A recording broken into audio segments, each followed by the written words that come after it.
Tenemos primero una introducción al tema y a las clasificaciones de la OMS, primero la de 2007 y la nueva actualización fue realizada en 2016, para luego hablar de algunos aspectos imagenológicos y después abordar la patología de imagen, abarcando los temas siguientes, gliomas, tumores epidemarios, hasta el linfoma. Bueno, tenemos que la clasificación de los tumores cerebrales generada por la Organización Mundial de la Salud es hasta ahora el sistema más aceptado.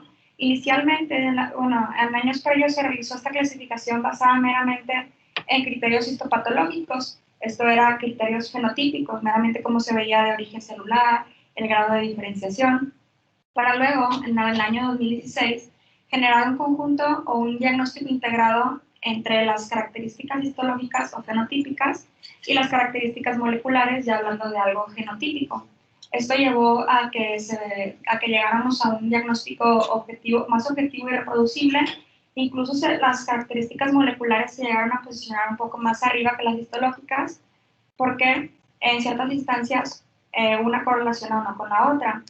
Y bueno, el hecho de familiarizarnos con este nuevo esquema es muy crítico para nosotros como radiólogos para poder comunicar al resto de los clínicos esta información y tener un manejo colaborativo.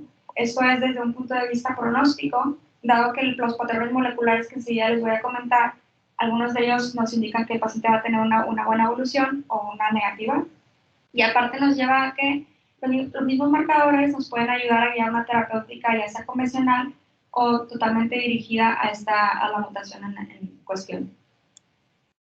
Vamos a recordar primero que el sistema de gradación tumoral de la OMS primero fue para indicar la malignidad o la benignidad de un tumor basado en la histología, y teníamos tumores de bajo grado, los subdividían en grado 1 o grado 2, conforme más inferior el grado era más benigno, y conforme avanzamos hacia el grado 4, estamos hablando ya de un grado alto. Se utilizaba esta tablita en los tumores de bajo y alto grado. Tenían distintas características, como pueden ver, el grado 1 era el menos maligno, era benigno, no eran infiltrativos, incluso podría hablarse de una cura quirúrgica. Entre ellos teníamos como ejemplo el estrocitoma pilocítico, que era el meningioma, y eran de buena supervivencia a largo plazo. Luego vamos hablando de patrones más infiltrativos y cada vez menos benignos conforme avanzamos. Incluso podemos ya empezar a hablar de que hay probabilidad de recurrencia a un mayor grado. Ya hablamos de un estrocitoma difuso. Luego en el grado 3 podemos recordar a todas las variedades que son anaplásicas, de acuerdo con la histología del grado de mitosis o de pleomorfismos. Y finalmente tenemos que el grado más maligno es considerado el grado 4 de la OMS, y este es de recurrencia rápida, propenso a la necrosis, es un patrón altamente infiltrativo, y todos son básicamente los blastomas. El que más conocemos es el glioblastoma multiforme, el meduloblastoma. Pero bueno, finalmente tenemos que estos grados tumorales van a estar ahora en la nueva clasificación en conjunto con patrones moleculares. De hecho, hablamos de un diagnóstico en capas. De la 1 a la 4, la primera capa es el diagnóstico integrado, es decir, los datos microscópicos histológicos en conjunto con los moleculares. Luego tenemos una segunda capa que es meramente la clasificación histológica, la tercera el grado de la OMS y la cuarta los parámetros moleculares. De hecho, este diagnóstico integrado se acuñó para poder juntar los dos, lo fenotípico y lo genotípico. Podemos realizar en algún caso en el que no tengamos una prueba molecular o el centro no las tenga a su disposición, podemos realizar un diagnóstico con la segunda y la tercera capas, que es básicamente lo que se realizaba antes. Solamente quedan con otro tipo de clasificación que se llama Non-Otherwise Specified. Ahorita me les voy a mostrar cómo queda bien. Para eso tenemos estos términos acuñados en la nueva clasificación, que es NOS, no especificada de otra manera hacia la traducción, y esto habla de que, si bien ya fue realizado un diagnóstico histológico, no se pudieron hacer las pruebas moleculares necesarias para poder revisar el diagnóstico de la capa 4 molecular, y por lo tanto no se puede llegar a la capa 1 o la integración de lo molecular y lo histopatológico. Y el otro término utilizado, si bien no tanto como el NOS, es el Not Elsewhere Classified. Esto significa que el tumor no puede ser clasificado en alguno de los rubros ya estipulados, debido a que tanto las características histológicas y las moleculares no tienen una coincidencia entre sí, es decir, son discrepantes. En cuanto a lo imagenológico, bueno, sabemos en cualquier patología, en este caso hablando de lo tumoral, que al momento de abordar a un paciente y la patología en cuestión, vamos a hablar de diagnósticos diferenciales en base a distintos factores. Por ejemplo, la presentación clínica, con qué síntomas debutó, si debutó con hidrocefalia, con crisis convulsivas, con cefalea. Para luego esto en conjunto con los factores demográficos como lo son la edad, el género, la edad o género común. Estos dos vamos a juntarlos con los aspectos radiológicos. Esto es lo que nos compete a nosotros y por lo tanto tenemos que hacer una historia clínica completa para poder juntar esos tres factores. Al momento de hablar de los aspectos radiológicos tenemos que tomar en cuenta de qué topografía estamos hablando. Ahí también abordamos mucho el diagnóstico diferencial, si es supra o intratentorial, intra o extraxial, los bordes de la lesión, si son bien definidos, mal definidos, qué comportamiento tisular se lleva a cabo. Esto lo vamos a evaluar mediante la resonancia magnética y a su vez a través de un estudio contrastado vamos a ver cómo es la captación de dicho contraste. Por lo tanto tenemos que estudiar cada uno de estos aspectos y aprender cuáles son las características de cada uno para antes de hacer un diagnóstico histopatológico nosotros tenemos que tener ya una impresión diagnóstica y orientar más o menos al clínico al momento de realizar esto. El estudio por excelencia para evaluarlo es la resonancia magnética con contraste. Y para eso tenemos un protocolo convencional que incluye las distintas fases mencionadas aquí. Por ejemplo, la T1 pre y post contraste necesaria, el T2, T2 FLAIR para ver el comportamiento de la lesión, si es hiperintensa, que nos hable de pilosis o edema, ahorita lo tengo anotado mi padre. La difusión, si la lesión restringe o no al movimiento de las moléculas de agua. Susceptibilidad magnética para hablar si tiene calcificaciones, si tiene hemorragia intratumoral. Y también hablamos de la perfusión. Ya cuando estamos comentando sobre la perfusión y sobre la espectroscopía o incluso también estudios de radiónica, estamos hablando ya de aspectos más funcionales que nos ayudan todavía más a discernir los parámetros que nos caracterizan y ya en conjunto con el molecular tenemos un diagnóstico más certero, incluso antes de realizar el diagnóstico histopatológico. Y bien tenemos como en cualquier estudio también secuencias especiales de acuerdo con el tumor en cuestión, como tenemos los protocolos de tumores hipoficiarios, etc. Estas son las modalidades de resonancia magnética, luego les comparto el artículo donde encontré, este que ven aquí. Aquí nos habla de cuál de las secuencias nos sirven y para qué nos sirven. Por ejemplo, nos habla de que las secuencias post-contraste vamos a evaluar el realce y esto refleja de áreas donde está rota la barrera hematoencefálica con disrupción y se asocia generalmente con tumores de alto grado, por eso es muy importante contrastarlos, aparte de definir todo esto. Las secuencias ponderadas en T2 para ver la edemiosis, como les comentaba previamente, y la difusión que nos habla de que si tiene un ADC muy bajo, que está correspondiente con la restricción, vamos a hablar de una tumoración altamente celular. Y las demás pruebas son las funcionales que les decía, para ver cómo es el comportamiento del tumor, así como la espectroscopía, que nos va indicando más o menos de qué se trata. Bueno, vamos a empezar con la patología de imagen. El primer grupo de tumores a abordar son los gliomas. Los gliomas son un grupo diverso de tumores de origen de las células gliales, es decir, astrocitos, las células, los oligodendrocitos y microlio, etc. Estas células gliales van a tener distintos comportamientos. Si bien teníamos antes la clasificación de grado 1, 2, 3 y 4, ahora vamos a basarnos sobre todo en el comportamiento y a partir de ahí en las mutaciones, en los factores moleculares. Por ejemplo, aquí tenemos dos grandes comportamientos distintos. Uno de ellos, el más benigno, es el de tumores circunscritos, como son el xantoastrocitoma plomórfico, astrocitoma pilocítico, el subordinario de células gigantes, y estos normalmente no tienen la mutación que tienen los difusos infiltrantes, que es la mutación de la isocitrato de deshidrogenasa o la IDH, que hemos visto ya en algunas clases previas. Incluso se relaciona más con otra mutación que es RAF, etc. Y los difusos infiltrantes tenemos ahora sí los astrocitomas, oligodendrogliomas y los glioblastomas. Antes veíamos en la tabla, les puedo decir como ejemplo, astrocitoma pilocítico grado 1 y luego el difuso infiltrante grado 2, anaplásico grado 3, glioblastoma grado 4. Independientemente de que el oligodendroglioma también tenía su grado más clásico, su grado infiltrante, su grado anaplásico. Sin embargo, ahora, tanto el astrocitoma, el oligodendroglioma y el glioblastoma se consideran como un patrón difuso infiltrante. Y eso es muy, muy importante porque esto nos va a hablar de pronósticos. ¿Okay? Pues, lo voy poco a poco diciendo. Entonces, como los astrocitomas antes eran junto con todos los demás astrocitomas clasificados, básicamente la nueva clasificación lo mencionan como que el árbol familiar de los astrocitomas los redistribuyó y ahora ya están junto con los glioblastomas y oligodendrogliomas. Vamos a hablar en este caso de a partir de grado 2, en este caso hablamos de los astrocitomas difusos infiltrantes, El que es difuso es el grado 2 de la OMS, mientras que el anaplásico es del grado 3. Y en cuanto a los astrocitomas, vamos a tener que realizar la prueba de la isocitrato de deshidrogenasa, o IDH. Cuando el paciente presenta esa mutación, vamos a hablar de que es IDH mutado, la tumoración tiene tal factor, y esta es la mayoría de ellos en el caso de los astrocitomas. Cuando tenemos esta mutación presente, vamos a hablar de un mejor pronóstico, ¿ok?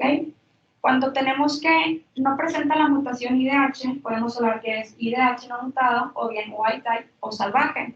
Estos son más raros. De hecho, cuando a un astrocitoma le haces la prueba molecular de la IDH y no sale positiva, primero hay que reconsiderar el diagnóstico de astrocitoma. Porque cuando pensamos que es un astrocitoma difuso, IDH salvaje, lo más probable es que se trate de un ganglioglioma, que es otro tumor. Y cuando hablamos de un anaplásico, lo más probable es que se considere que es el glioblastoma IDH salvaje. ¿Okay? Son muchos términos que tienen que releer y releer para poco a poco irlos comprendiendo y adaptándonos. Pero realmente esta clasificación nueva nos ayuda mucho, porque si bien antes el pronóstico se basaba en la histología, en este caso de esta patología en específico del astrocitoma infiltrante, el pronóstico depende de la mutación. Si hay mutación, benigno. Si no hay mutación, o no es el tumor, o bien va a tener una clasificación un poquito con un peor pronóstico. Y así de plano, tenemos el astrocitoma difuso anaplásico, pero no le pudimos hacer la prueba porque fue de otro hospital o no estaba aquí la prueba molecular disponible. Ahora sí le ponemos el sufijo non-otherwise specified. Bueno, como características imagenológicas en el astrocitoma difuso y anaplásico, se parecen mucho las características entre ambos. De hecho, lo anaplásico nos lo va a dar el hecho de la mitosis que les decía de esta patología, pero básicamente se comportan muy parecido. No hay una característica en específico que los distinga. Se ubican principalmente en los lóbulos frontales, son tumores relativamente circunscritos, infiltran la cortical, hay expansión giral, infiltran e involucran a la sustancia blanca subyacente. Lo vamos a observar en las técnicas ponderadas en T2 de manera hiperintensa, y típicamente el astrocitoma difuso no va a realzar. De hecho, en esta imagen podemos ver esto. Ubica la tumoración en el lóbulo frontal. Como invade la corteza e invade la sustancia blanca subyacente, a pesar de que es una masa de tamaño relativamente grande, vean cómo no está generando efecto de masa hacia el sistema ventricular. Es una de las características de estas patologías, y al momento de verlo en la secuencia contrastada, pues no realza. Mientras que el astrocitoma anaplásico infiltrante, vemos que este sí pudiera llegar a realzar. En este caso no se ve realce general, pero bueno, también lo podemos observar de esta manera. En este paciente fue IDH positivo. Vemos en la región insular, en la cápsula extrema y parte del putamen, una masa hiperintensa en la secuencia de FLAIR, y en contraste casi no está realzando. Bueno, y típicamente no restringe. Aquí tenemos el primer caso clínico. No sé si algún compañero R2 pudiera ayudar a contestarlo, por favor. Bueno, a describir.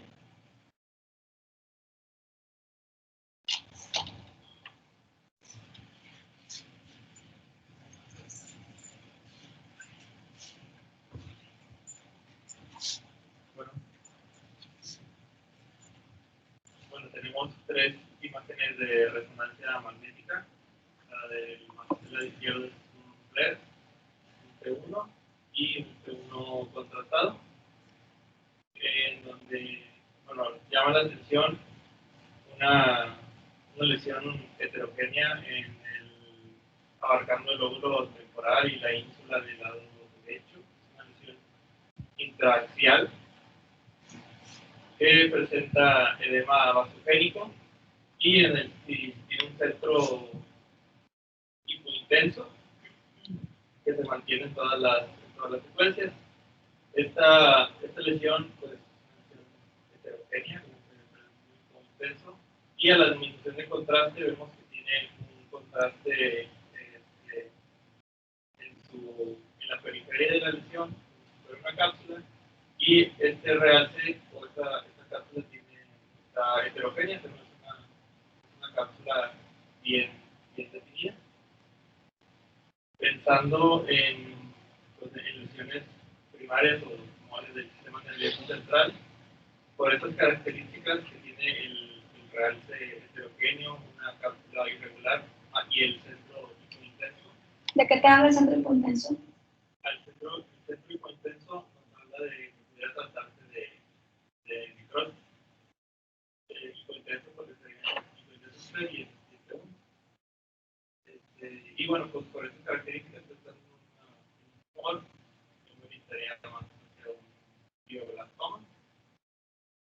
A lo mejor diferenciar por el hecho que tiene una cápsula que realza sería un absceso, pero los abscesos tienen la cápsula completamente regular, con esta regularidad que se aquí. Y pues si tuviéramos una secuencia de difusión, pues veríamos en una restricción. Y esta lesión probablemente no presente esta restricción. Ok, en este caso sí era un paciente con un glioblastoma en el lóbulo temporal derecho. Y lo más característico fue lo que mencionaste, el realce periférico grueso, irregular, y el centro necrótico, es lo que más nos va a orientar hacia un glioblastoma. Bueno, tenemos que en el grado de la OMS el glioblastoma es de grado 4, ¿okay? Y aquí vamos a hablar también de la mutación. Todos los que son gliomas vamos a hablar de la mutación de IDH, si la presenta o no, es decir, mutado salvaje. Si bien en el caso del astrocitoma lo más común era que fuera con la mutación del IDH, en este caso el más común es que sea el wild type o salvaje, que es decir, un tumor de glioblastoma de novo o primario, hasta el 90-95% en adultos de más de 55 años y presenta un peor pronóstico. Este va a compartir otras características con los astrocitomas infiltrantes IDH salvajes, como les decía. Cuando veamos un astrocitoma de este tipo, era más probable pensar que se trataba de un glioblastoma, ¿ok? Y en el caso del que presenta la mutación de IDH, generalmente surge de un astrocitoma de un menor grado que en el curso del tiempo evoluciona a un glioblastoma, o sea, se habla de una patología secundaria. En el aspecto imagenológico tenemos dos términos que son glioblastoma multifocal y multicéntrico. El multifocal se refiere a múltiples focos con las mismas características que mencionaba Alejandro. Aparentemente estos focos están separados, pero conforme vamos revisando el estudio, vemos cómo están conectados a través de tractos de sustancia blanca o de líquidos cefalorraquídeo que los interconectan. Ese es el término multifocal. Mientras que el término multicéntrico se refiere a que hay tumoraciones del mismo aspecto de captación de contraste, del comportamiento hiperintenso en T2, y estos no presentan conexión entre sí. Aquí tendríamos que diferenciarlo de alguna lesión metastásica. Bueno, y hablando específicamente de los aspectos imagenológicos, tenemos que las lesiones son hiperintensas, heterogéneas, mal definidas, presentan un realce periférico grueso, ¿okay? Con un centro necrótico, generalmente se encuentra en la región cortical o región subcortical. Cuando valoramos una secuencia de susceptibilidad magnética podemos ver depósitos de hemosiderina y raramente encontraríamos calcificaciones o restricción a la difusión. Hay que pensar siempre que este aspecto de invasión microscópica, si bien aquí tenemos la tumoración bien delimitada, la invasión microscópica se refiere a que el tumor puede estar abarcando un poco más allá de esta lesión aparentemente vista en el aspecto imagenológico. Y esto lo hacen a través de tracto de sustancia blanca, por sea microscópico, porque no lo podemos ver por la imagen. Y también podemos hablar del aspecto de glioma en mariposa, como lo veíamos en la imagen previa, cuando este se encuentra conectando alrededor de las fibras comisurales, conectando un hemisferio con el otro, principalmente, bueno, cruzando la línea media.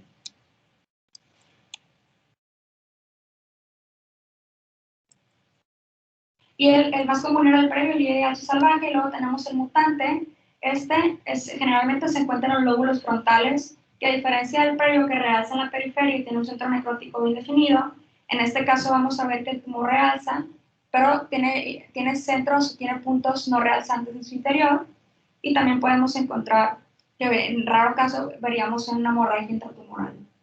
En este caso es un paciente que tenía la mutación de IDH, vemos como en el lóbulo frontal desvía la línea media, se genera una resosupalcina y tiene el aspecto de un IDH mutante. Bueno, vamos a continuar con otro caso.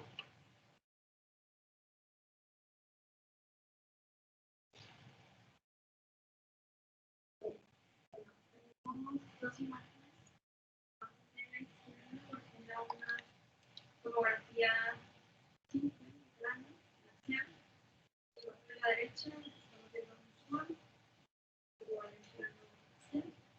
Y bueno, lo que llama la atención es múltiples imágenes hipertensas este que está a nivel de programas visuales y bueno, sería pues cuanto y sustancia blanca.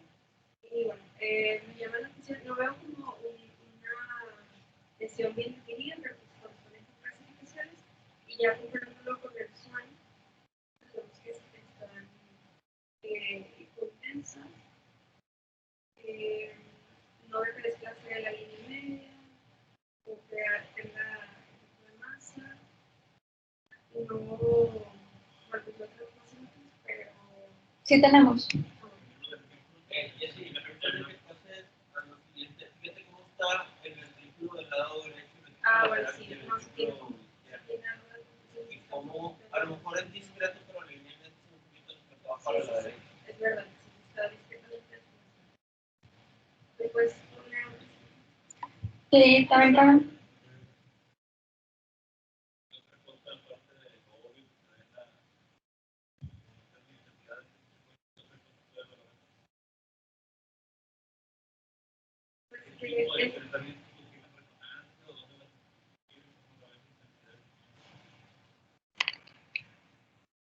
No veo una imagen que es circunscrita. Bueno, en la imagen del Swan,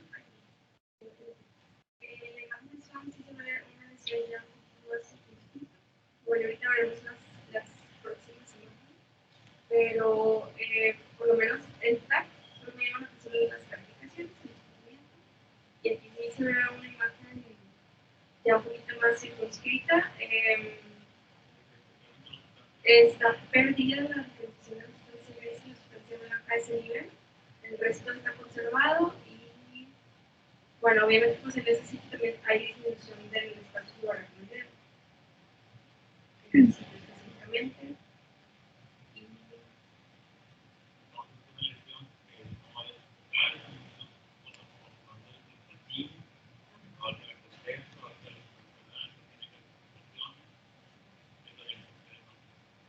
pues de mis diagnósticos diferenciales con estas imágenes, por ejemplo, tenemos el oligodendroglioma, que es una lesión que se presenta sobre todo a nivel subcortical, que afecta también la corteza, y pues, lo característico es, como en este caso, que tiene calcificaciones. Entonces, este es mi diagnóstico diferencial, el primero que tengo. De hecho, si no tuviéramos la TAC y viéramos la resonancia, también podríamos pensar en focos de muciverina ante esta hipoticidad en la secuencia de susceptibilidad. Pero en retrospecto vemos la tomografía y sabemos que se trata de calcificación. Bueno, y ya teniendo las otras tres imágenes de resonancia, la imagen del exterior es un flare, la imagen del centro es un T1 simple y la imagen de la derecha es un tratado. Ya vemos esta imagen más circunscrita, en el flare se observa edema vasogénico periférico y bueno, me llama la atención que en el T1 contrastado tiene discreto realce periférico y vemos ahí cómo afecta, como decía el maestro, a nivel de subcortical y ya también afecta la corteza.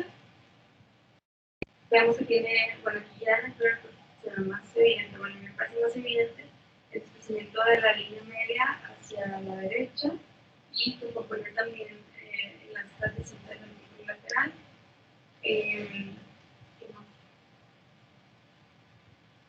Pues sí, la verdad yo me quedaría con ese diagnóstico diferencial primero del oligo, porque bueno, un diagnóstico diferencial del oligo es el astrocitoma, pero como decía, las clasificaciones me guían más hacia un oligo.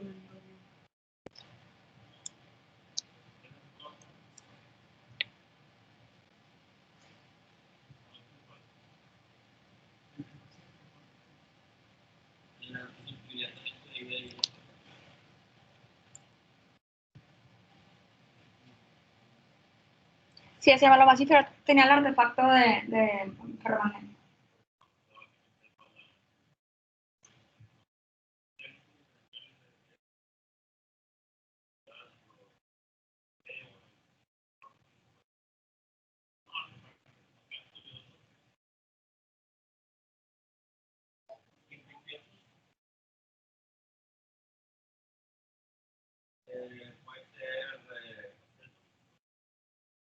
una mentira.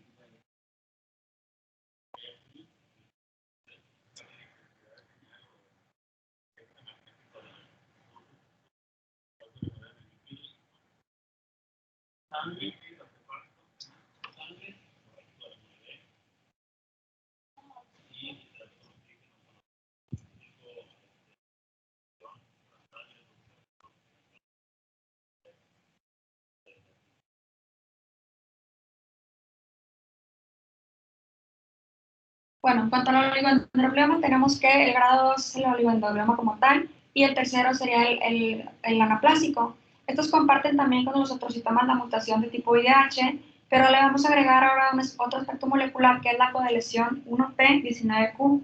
De hecho, el hecho de ver las clasificaciones casi nos indica que tiene esta codeleción, por eso nos indicaría más que es un oligoendroglioma, aunque se parezca al astrocitoma, como mencionaba Jessica. Y el hecho de presentar esta codeleción también nos lleva a un mejor pronóstico posterior a recibir radioquimioterapia. Cuando no vemos que tenga la mutación de IDH ni la codeleción, pero tiene la histología clásica, vamos a dejar el oligoendroglioma como no especificado de otra manera. Y tenemos también otro término que es el oligoastrocitoma que se utilizaba previamente cuando tenía tanto las características del oligo como del astrocitoma. Sin embargo, ya cuando involucramos los aspectos moleculares, o bien es uno o es el otro. O sea, ya no se puede utilizar el término de la mezcla de los dos.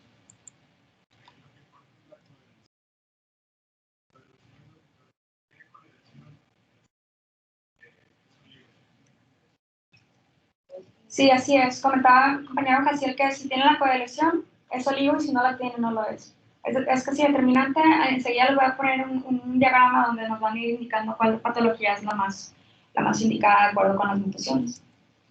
En lo imagenológico tenemos que normalmente son supratentoriales los tumores, principalmente en los lóbulos frontales. Vemos masas hiperintensas, definidas, con expansión giral y afección cortical. E incluso puede remodelar la calvaria. Podríamos ver calcificaciones gruesas intratumorales en las secuencias de susceptibilidad, o bien como calcificaciones en el TAC, y hasta la mitad de ellos puede realzar ligeramente. Poco común es encontrar edema peritumoral, hemorragia o necrosis. En este caso vemos un oligoendroglioma de tipo anaplásico con la mutación IDH y la codeleción 19, y vemos la masa frontal derecha hiperintensa en FLAIR, Vemos que está circunscrita. En cuanto al realce, esta es homogénea con una pequeña zona de tumor no realzante y condiciona una herniación subvalcina y colapso de los ventrículos. Otro de los gliomas es el glioma difuso de la línea media. Esta hablamos de una mutación llamada H3K27M. Es una nueva entidad de grado 4, es un grado alto, por lo tanto el pronóstico es pobre. Principalmente se ve en pacientes pediátricos, pero también lo podemos ver en adultos, y en ambos tienen un pronóstico de supervivencia a 9 meses, o sea, es muy pobre. Y algo muy característico de esto es que de los 4 criterios diagnósticos, 2 de ellos son imagenológicos. De hecho, sus 4 criterios diagnósticos están en su nombre. El histopatológico es que sea un glioma por histopatología, el molecular es esta mutación, y los aspectos imagenológicos que siempre debe incluir es que sea un tumor de la línea media con distribución difusa. ¿Okay? Normalmente los encontramos en tálamo, hipotálamo o puente, los vemos hiperintensos y expansivos en las secuencias de T2, el realce varía, y típicamente o puede encontrarse que tenga una diseminación leptomeningia. En este caso vemos un glioma difuso de línea media en un paciente que lo tiene en su tálamo derecho, lo observamos hiperintenso en T2, ¿okay? En la secuencia aquí también en FLAIR, y vemos que al momento de contrastarlo no realza, que es característico de esto, y genera efecto de masa sobre la línea media, lo que pudiera condicionar una hidrocefalia. Este es el otro diagrama que les decía, también se los voy a compartir en la presentación, y de acuerdo con las mutaciones nos va indicando cuál de ellos es el diagnóstico más posible, y también aquí tenemos los aspectos imagenológicos. Y vemos cómo el pronóstico va bajando conforme nos dirigimos hacia el grado tumoral más alto. Hablando de los tumores ependimarios, tenemos que ellos comparten las características histopatológicas, ya que dependen del epéndimo, a pesar de que unos pueden ser de un origen más superior, supratemporales, incluso más intra, hacia el cuarto ventrículo, como ejemplo. La mayoría de los tumores ependimarios son pediátricos, a excepción del mixopapilar y subependimoma, que son los que voy a comentar. Y en diversos estudios se ha encontrado que la histopatología tiene valor limitado, sin embargo, los datos moleculares aún siguen en progreso. El único que se ha determinado como factor determinante en cuanto a los diagnósticos es el ependimoma que tiene la mutación RELA, o bien que es RELA positivo. Estas son tumoraciones que se encuentran supratentoriales en población pediátrica. Hablando del subependimoma, este es grado 1 de la OMS, o sea, tiene un buen pronóstico. Siempre que les hable de un grado 1, vamos a hablar de tumores circunscritos, crecimiento lento y benignos, ¿ok? Como son de crecimiento lento, comúnmente solamente son incidentalomas, a excepción de cuando son muy grandes, generan compresión del sistema ventricular y nos generan una hidrocefalia obstructiva, pues ahora sí van a ser sintomáticos. El 50% de ellos se encuentran en astas frontales, cerca del septum pellucidum, y el segundo sitio más común es a nivel del cuarto ventrículo, como lo vemos en este paciente. Vemos una masa heterogénea, hiperintensa, que puede comprimir el sistema ventricular, pues depende del epéndimo, y si son grandes condicionan la hidrocefalia. El real se va a variar. Hablando de los tumores neuronales y bioneuronales, dependiendo de la composición, si solamente depende de neuronas es neuronal y también involucra las células de la glía, ya hablamos de uno mixto o bioneuronal. Generalmente los bioneuronales tienen este comportamiento clínico, o sea, empiezan con crisis convulsivas, tienen menor incidencia que los gliomas puros y presentan un mejor pronóstico al ser grado 1 de la OMS. Vamos a empezar con el ganglioglioma y el ganglioglioma anaplásico. Es el tumor bioneural más común, se presenta en jóvenes o niños con epilepsia refractaria a medicamentos y son benignos grado 1. Eso es lo más común, mientras que los anaplásicos comprenden hasta un 10% y se comportan de manera más agresiva. Generalmente los vamos a encontrar en los lóbulos temporales. Son masas de comportamiento mixto. En este caso vemos un componente predominantemente quístico y lo vamos a ver hiperintenso secuencias de T2 o FLAIR. Y vemos un componente sólido que va a realzar la administración del contraste, que es muy característico esto tanto en el ganglioma puro como en el anaplásico. Y solo que en el anaplásico va a ser una masa un poquito más mal definida y una topografía atípica, o sea, no siempre va a estar en los lóbulos temporales. El gangliocitoma, a diferencia del previo, que era ganglioglioma, este solamente se compone de células ganglionares o neuronales en forma de ganglio, y también es de niños, de epilepsia refractaria, lo vemos en lóbulos temporales, de componente sólido y quístico, aquí vemos áreas quísticas en T2, un componente sólido. Este componente sólido va a realzar de manera homogénea e intensa al momento de administrar contraste y pueden tener focos de calcificación que los podemos ver en las secuencias de susceptibilidad magnética. Hasta un tercio de ellos pueden presentar este comportamiento con calcificaciones. Tenemos también en estos tumores el gangliocitoma displásico cerebeloso. El nombre les dice básicamente cómo se comporta. También se conocía o se conoce como la enfermedad del Lermite-Plus. Tiene un comportamiento benigno al ser grado 1. Puede originarse de manera amartomatosa, o neoplásica. La mayoría son esporádicos, pero también se pueden relacionar con esta facomatosis, que es el síndrome de Cowden. Y bueno, vemos entonces en el cerebelo una masa en un hemisferio, puede ser en el hemisferio derecho, izquierdo, y va a ser expansivo. Este se va a comportar hiperintenso en las secuencias de T2, con un patrón giriforme y estriado que va a realzar, y vemos cómo hay un patrón alternante entre las folias engrosadas hiperintensas y los espacios de líquido cefalorraquídeo. Este es el patrón típico de este, y el momento de realizar la administración de contraste, típicamente no va a realzar. Sin embargo, si lo que hacemos es ver focos hiperintensos que intersectan el parénquima cerebeloso, estos se tratan de vasos realzantes, que los podemos comprobar en T2 o en el SWAN como ausencia de flujo. Tenemos también el tumor glioneural formador de rosetas. Este que normalmente se llamaba el tumor del cuarto ventrículo, sin embargo también se ha visto ya en el vermis. Lo vemos a ver heterogéneo, multiquístico, también le llaman como un patrón en burbujas, multiquístico, septado, hiperintenso. Al momento de administrar contraste vemos cómo realza la periferia, y como es multiquístico, pues también sus septos van a estar realzantes, y en la secuencia de susceptibilidad podemos alcanzar a ver focos de depósito de mucilina que nos hablan de hemorragia. Una característica importante de este tumor formador de rosetas es que se puede diseminar por el líquido cefalorraquídeo, dada la cercanía con el sistema ventricular. Tenemos el tumor glioneural papilar. No son tan frecuentes estos, los más frecuentes son los que les hemos abordado en los casos clínicos. Sin embargo, hay que reconocerlos para poder hacer los diferenciales, ¿ok? Tenemos el glioneural papilar, en este caso es un grado 1 de la OMS, también se ven en adultos jóvenes, y Sus características son indistinguibles del ganglioglioma, o sea, va a ser quístico y sólido, o sea, mixto, va a realzar y vamos a tener que es bien definido, solamente que antes se consideraba un subtipo de ganglioglioma y la nueva clasificación ya lo tenemos como un tumor aparte, un diferente rubro. En este caso vemos una masa hiperintensa en el FLAIR y realza a la administración de contraste.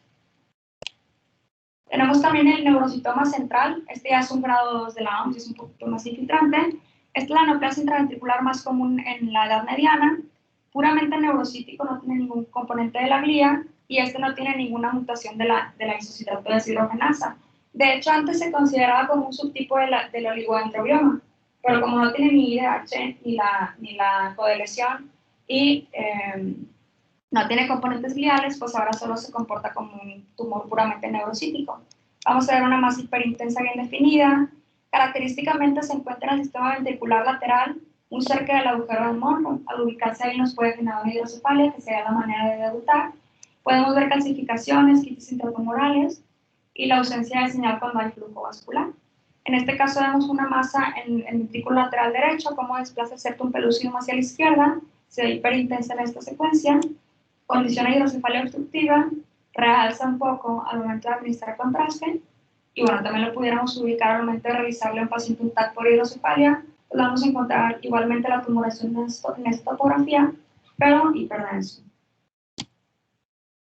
En cuanto a los tumores de la glándula pineal, tenemos que del 15 al 30 se encuentran en el parénquima y dependen de los pinealocitos, mientras que el grupo más común son los tumores germinales o las células germinales, y esos son un rubro aparte, dado que es principalmente en la población pediátrica. Bueno, hablando del pinocitoma, tenemos que es de los tumores pineales más comunes, grado 1 de la OMS. Cuando son pequeños son asintomáticos, sin embargo, cuando son grandes o comprimen el tectum del mesencéfalo en el folículo superior, pues vamos a tener que nos puede causar el síndrome de Parinot. Como en esa zona llegan las zonas de relevo y los tractos que conectan para la conjugación de la mirada, pues en este caso vemos a una paciente que tenía cefalea crónica y tenía parálisis superior de la mirada y de tal nistagmo, tenía diferentes patologías, diferentes síntomas y signos oculares. Entonces le hacen esta resonancia, lo vemos en T1 como hay una tumoración hipointensa que comprime el tectum mesencefálico, pues ella tenía el síndrome de Parinot, y vemos cómo esta masa se comporta en FLAIR como una masa hiperintensa, lobulada. Si lo viéramos aquí nada más en el axial, vemos cómo está en relación estrecha con el techo del tercer ventrículo. Sin embargo, aquí en el sagital ya podemos ver cómo está, incluso está causando la hidrocefalia, dado que impide el flujo de líquido del tercer ventrículo hacia el acueducto mesencefálico. Bueno, vamos a un tercer caso. Este caso va a ser para un R1.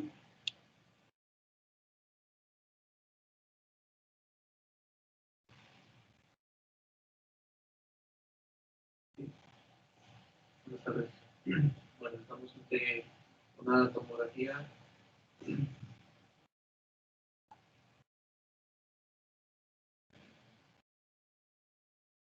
Bueno, estamos ante una tomografía axial, donde podemos apreciar en la línea media una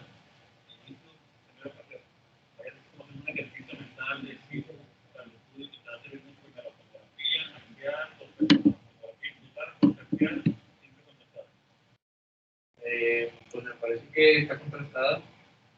Bueno, no podría decir así es cierta, ¿verdad? Mejor, yo diría que sí. Sí, está simple.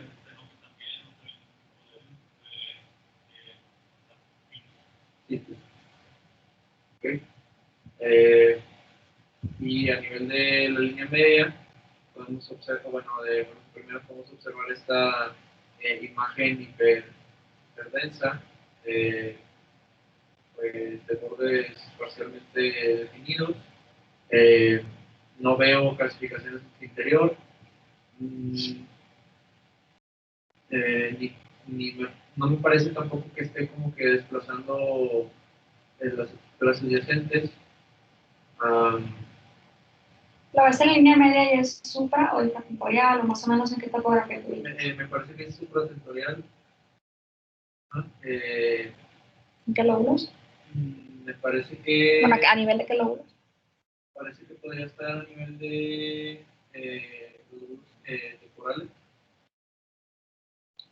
¿Seguro? Estamos a un nivel más superior, como pueden ver ya no estamos viendo ni el sistema ventricular. Cuando vemos los lóbulos temporales estamos viendo incluso parte del tallo encefálico. En este caso estamos más hacia la convexidad, por lo tanto estamos en pariparital. Ok, hiperdenso en la tomografía. Tenemos también una resonancia. Me parece que es extraxial.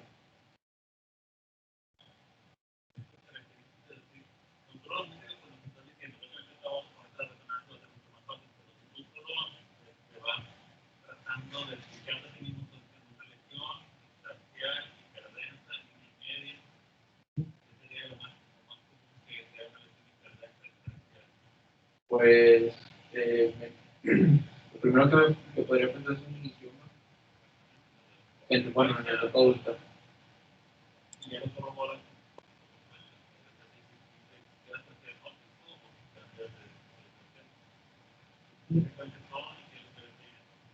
Bueno, estamos ante 3 imágenes de resonancia magnética. Me parece que estas dos son en bueno, axiales. Me parece que todos en T1. Me parece que esta es simple y esta es contrastada. Y esta, no sé específicamente cuál sería.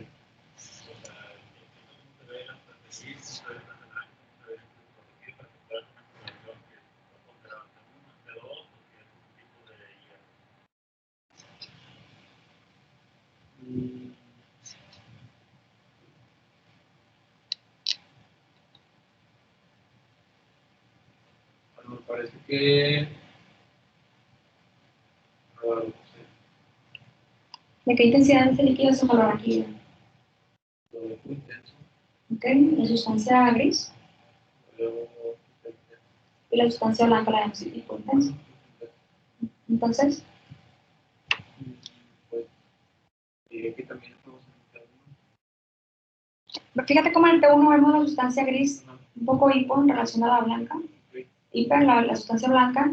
Y cuando lo invertimos, ¿te acuerdas que estamos hablando del T2? Sí. En este caso, pues en el T2 lo vamos a ver hiperintenso líquido cefalorraquídeo. Pero cuando suprimimos esa señal de líquido cefalorraquídeo, ¿cómo se llama esa secuencia? Pues ¿podría corresponder con el flash? Así es, estamos hablando de una secuencia. Okay.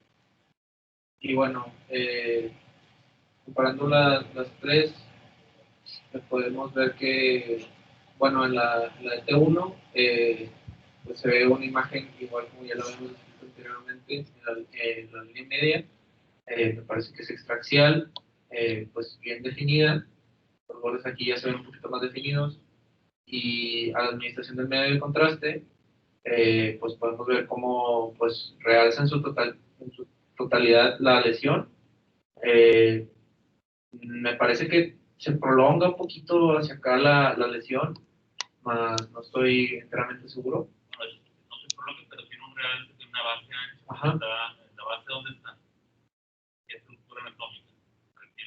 Pues el seno sagital. Debe ser un poquito más cefálico, algo que está separando los dos hemisferios cerebrales. ¿El PAC? ¿La PALX? ¿La OS? La OS. Exactamente, entonces una base en la OS que de meninge. Dura madre. Exactamente, una base dural, y eso corresponde a qué signo. Entonces, nos está describiendo, pero no dice el nombre del signo. Que no es topomónico, pero es muy común en este tipo de lesiones. Ajá, me parece que podría corresponder con un signo de la cola de dural. Ajá. Ya con este hallazgo, que es una lesión sólida, de verdad es homogéneo, que es totalmente homogéneo, tiene cola dural, está extraquial, pues, ya corroboran el diagnóstico de meningioma. Así es. Bueno, los meningiomas son las neoplasias intracanales más comunes. En este caso ya no vamos a hablar de tumoraciones intraxiales, sino de extraxiales. Los vamos a clasificar como típicos, atípicos y anaplásicos. Antes se utilizaba el término de invasión cerebral como manera de estadiaje. O sea, podríamos decir que si invadían, ya teníamos un estadio más avanzado. Sin embargo, ahora se considera un criterio de gradación y también un criterio histológico. Por ejemplo, aquí ya cuando hablamos de invasión cerebral, básicamente nos brincamos de ser un meningioma típico a pasar a un atípico. O sea, atípico solamente se ubica en base dural y el atípico ya invade el cerebro. Tenemos que el 95% de ellos va a ser de comportamiento típico, y estos van a ser en pacientes femeninos de edad mediana avanzada, y uno de los factores de riesgo es la radiación ionizante.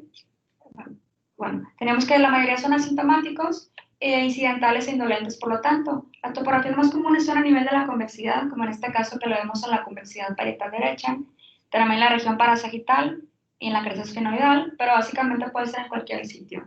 ¿Okay? A pesar de que son de bajo grado, también se han reportado raramente metástasis de meningioma. En cuanto a la radiología, tenemos que son masas extraxiales, dependientes de dura madre, bien definidas, pueden ser de una forma redondeada, lobulada o en placa. Tenemos que el realce al momento de administrar contraste es ávido y homogéneo, y cuando hacemos un TAG, aunque sea simple, lo vamos a ver hiperdenso, y podemos ver en la ventana ósea una hiperostosis suprayacente. Como hallazgos asociados podemos tener la cola dural. Si bien este hallazgo sugiere que es meningioma, no es un hallazgo específico, ¿ok? También tenemos que el 25% puede estar calcificado, el 50% puede tener edema peritumoral y también puede tener vascularidad tumoral, y esto se ve como ausencia de la señal. En este caso tenemos granos contrastados, cómo se ve esta apariencia extraxial, redondeada, con la cola dural. También aquí en coronal lo ubicamos en la región frontoparietal derecha. Y tenemos que al momento de verlo en el TAC, se observan las calcificaciones. Cuando pasamos al meningioma atípico, este ya es un grado más avanzado, tiene altas tasas de recurrencia.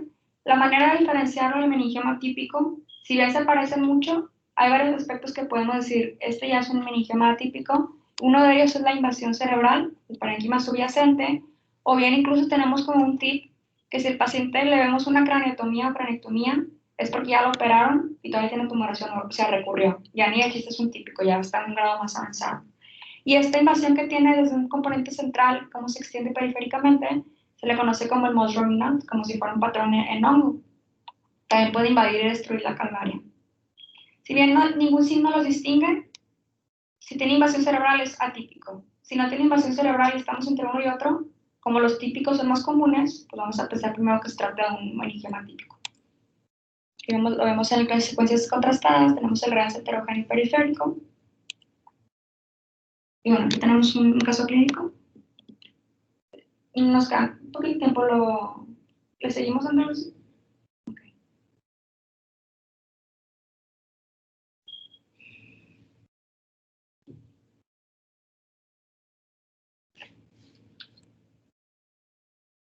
Tenemos 3 imágenes de resonancia magnética. La primera es una tomografía, una resonancia en secuencia de que estamos viendo. La segunda es un T1 sin contraste simple, y la segunda es un T1 pero con contraste. O lo que llama más la atención es a nivel del lóbulo temporal izquierdo, es esta imagen que está generando hiperintensidades, la cual parece que se encuentra intraxial a nivel subcortical y también con invasión subcortical, la cual pues aparentemente es infiltrativa, está expandiéndose o está desplazando las estructuras hacia el lado contralateral.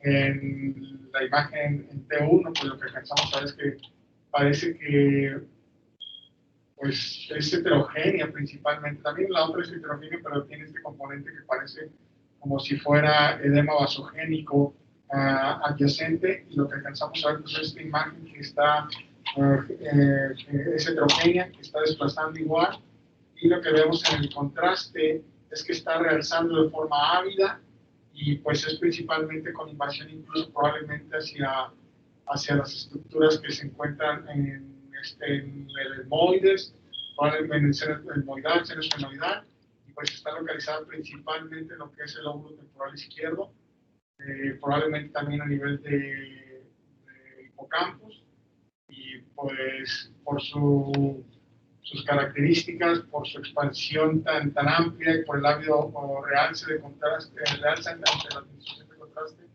entre mis diagnósticos diferenciales principales sería un linfoma del sistema nervioso central. Pero otro es lo que dice De inicio, yo creo que el epicentro, maestro, es a nivel del lóbulo temporal izquierdo. del lóbulo temporal. Está siempre desplazado el hipocampo. Sí está desplazando. No viene del marco de los tres partes, por esta desplazado. Entonces también podría ser un componente. Mira la dura madre de la otra, muy bien, el receptor de una parte y cómo está la otra, el rotor de cada una de ellas. Ok.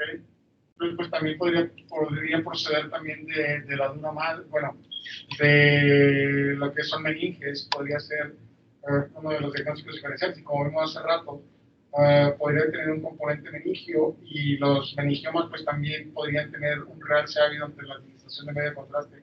Podría ser también uno de mis diagnósticos diferenciales algún meningioma de forma típica. También el hueso, Bueno, está completa. Y una de las características importantes del meningioma típico pues es que también tiene esos componentes, como lo mencionó Carly, si bien no tal vez no es el mushroom sign o el signo del hongo, pues sí, el meningioma típico puede llegar a generar una resorción ósea muy importante, un crecimiento que llega a degradar el hueso adyacente, y pues se llama que puede tener una triada típica, que es un componente extracraneal que pues está expandiendo, un componente que aparentemente es intracraneal, pero podría ser este signo ¿cómo se llama?, del hongo, y aparte tiene un componente de resorción ósea. Por esas características, pues son de mis dos diagnósticos diferenciales. Sí es cierto, no está aparentemente surgiendo del lóbulo temporal, sino que lo está desplazando. Me parece más un meningioma, entonces, por el realce que está presentando. De hecho, otro de lo que les mencionaba es que este paciente, aquí le falta un fragmento craneal. Okay. O sea, este paciente fue operado, sin embargo, persiste la tumoración o recurrió. Entonces ya hablamos de un comportamiento un poco más agresivo que el meningioma típico. Bueno, en un ejemplo para finalizar con el tema de meningiomas, ya tenemos los tumores de la vaina nerviosa. La mayoría de ellos son benignos y raros, a excepción del schwannoma vestibular que nos ha tocado ya ver en diversas ocasiones.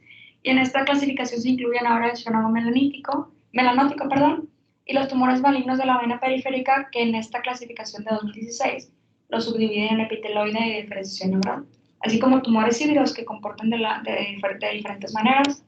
El schwannoma se considera un grado 1 de la OMS, como su nombre lo dice, se origina de las células de Schwann y puede surgir de los pares craneales del tercero al 12º. Sin embargo, el más común de ellos está en un 95% de la presentación en el vestíbulo coclear, y en el quinto trigémino es el segundo más común, como podemos ver en esta imagen, con un comportamiento hiperintenso que desplaza las estructuras aledañas. También podemos encontrarlo como un schwannoma multinodular plexiforme, principalmente en síndromes, y estas son lesiones múltiples que se comportan de la misma manera, solamente que es en diferentes troncos o fascículos a lo largo del tronco, del cuello y de las extremidades.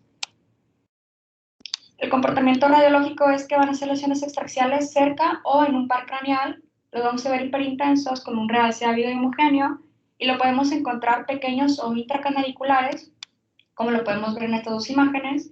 Lo vamos a ver como un defecto de llenado en secuencias de tipo fiesta, efectos de líquido cefalorraquídeo, y al contraste vamos a ver cómo realzan de manera ávida y homogénea. Son pequeñitos a nivel de canalículo vestibular.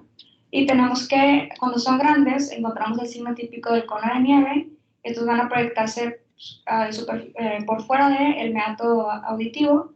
Vemos cómo el componente intracanalicular se va a ver de menor tamaño que el que se encuentra en el poro. Tenemos un último caso.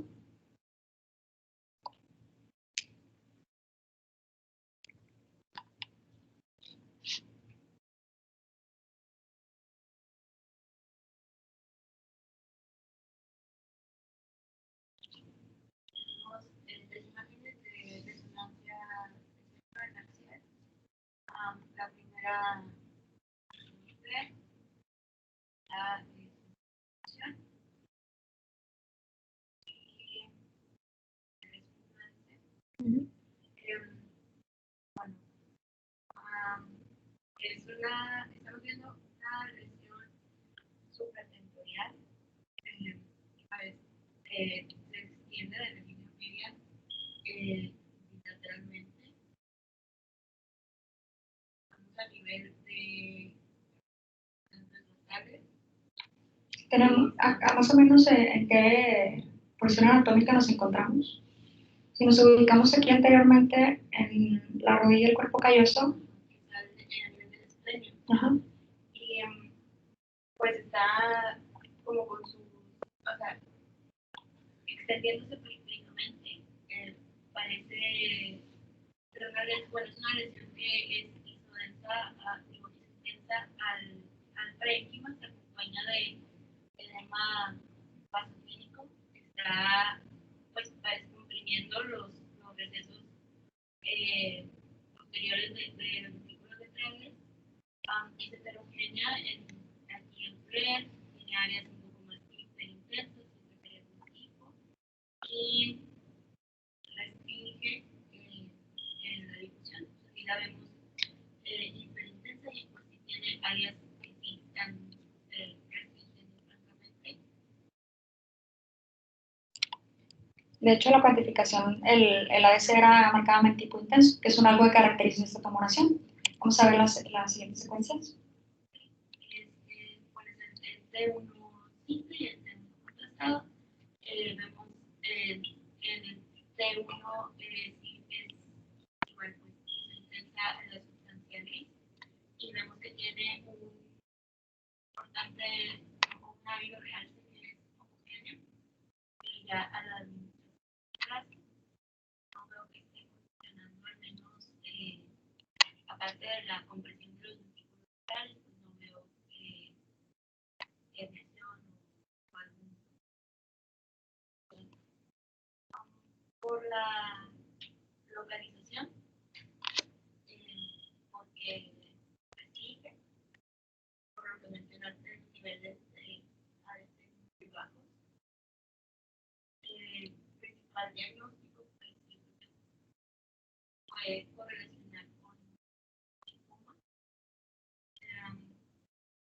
Pues, principalmente son lesiones que son celulares y que tienden a la restricción en el Y al realce tan ávido. De hecho, sí, esos dos factores que mencionas son de los más característicos de la imagenología del linfoma. Característicamente encontramos estos tres en un linfoma. Al ser altamente celular y encontrarse empaquetado entre los tractos vasculares, es que van a tener un realce ávidamente homogéneo, restricción importante, y si les hubiera puesto la tomografía hubiéramos visto una tumoración hiperdensa. La topografía más común de los linfomas, cuyo subtipo más común es el difuso de células B grande, estos se van a encontrar básicamente en la sustancia blanca periventricular y en los núcleos grises profundos. Hasta el 65% contacta el líquido cefalorraquídeo a través de la porción ependimaria o pial. Y bueno, si alguna vez han escuchado cuando veamos los diferenciales de las lesiones que realzan en anillo, también hablábamos del linfoma. En este caso, cuando hablamos de un paciente inmunocomprometido, ellos sí se van a manifestar como tumoraciones multifocales, con realce periférico, con necrosis central, heterogéneas, incluso con hemorragia intratumoral. Entonces, estos pacientes cuando están inmunocomprometidos y tienen linfoma, vamos también a buscar un glioblastoma multicéntrico, o también podemos pensar en metástasis. Por lo tanto, hay que siempre pensar en las características clínicas y demográficas del paciente para poder llegar a un diagnóstico diferencial. Como tú dices, primero, como estabas describiendo, la lesión justa en la línea media es en la parte del linfoma, glioblastoma, donde tienen las lesiones, exploraciones infecciosas más frecuentemente tienen una sección juntando a través del cuerpo calloso, puede a través del esplenio, pero también es como a veces a través de la rodilla. Pero orienta más que el linfoma, una necesita la restricción. ¿Y qué valores de ADC se orientarían más que fuera el linfoma?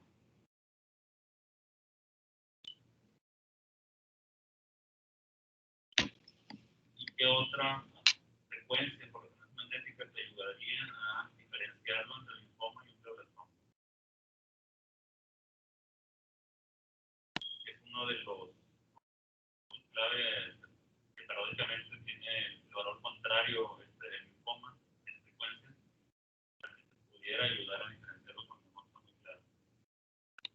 Menos valores de ADC bajos, bueno, casi nunca nosotros hacemos la valoración o el ROI, hacer la medición como tal, es más tedioso, en el día a día te vas más rápido solamente por la imagen de la edición, pero ¿qué valores de ADC estaré manejando si ponemos a medir esta lesión? No de uno, pero así que sea casi 100 puntos linfomas 0.6 o menos sí que es un linfoma. Ya menores de 1 se consideran bajos. 0.9, 0.8, pero si llega a 0.6, eso es casi característico que es un linfoma. Otra vez, ¿tienes duda en cómo lo verías en perfusión? Estos dos diagnósticos del glioblastoma, que cruza la línea media del cuerpo calloso, y linfoma, que cruza la línea media del cuerpo calloso. ¿Cómo verías la perfusión? ¿Cuál tiene perfusión elevada y cuál tiene perfusión disminuida? No sé de dónde.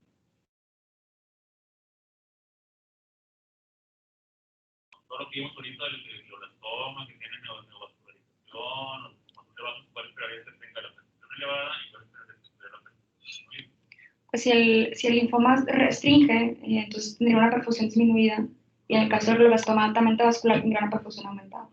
Estas cosas pueden ayudar como secuencias o técnicas más específicas funcionales, tanto los mapas de división, pero el valor, o sea, medir el valor que sea el punto 6, decía casi, no diría patológico, pero casi patológico que es un linfoma, y los valores de perfusión que deben estar elevados en el glioblastoma, y en este, paradójicamente, aunque está muy celular y realza mucho, que normalmente decimos realza mucho, casi van de la mano los que realzan mucho, que tienen aumento también en muchas de las correlaciones que tienen con el aumento de la perfusión o el volumen sanguíneo cerebral.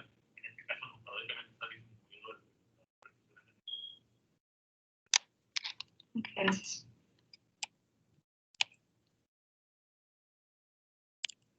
Y bueno, en conclusión tenemos que esta integración o esta manera de clasificarlos de manera íntegra entre lo fenotípico y lo genotípico nos permite llegar a grupos diagnósticos más homogéneos para poder correlacionarlo y llevarnos a un mejor pronóstico o un factor que nos indica un mejor pronóstico o peor pronóstico, y esto nos guía a terapias y a predecir una respuesta a tratamiento.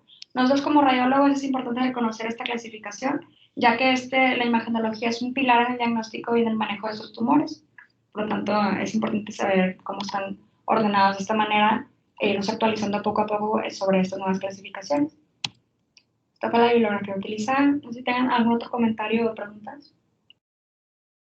Bueno, muchas gracias.